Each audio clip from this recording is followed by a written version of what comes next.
योगियांचे ते हे समचरण साजिरे विटेवरी पहा भीमातिरी विठ्ठल रूप प्रस्तुत प्राप्त स्थळी कीर्तन रूपी सेवेकरता निवडलेला अभंग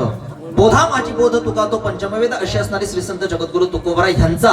4 चरणाचा अतिशय चिंतनीय असा अभंग की आता आयोजित करावेला आहे. विठ्ठल विठ्ठल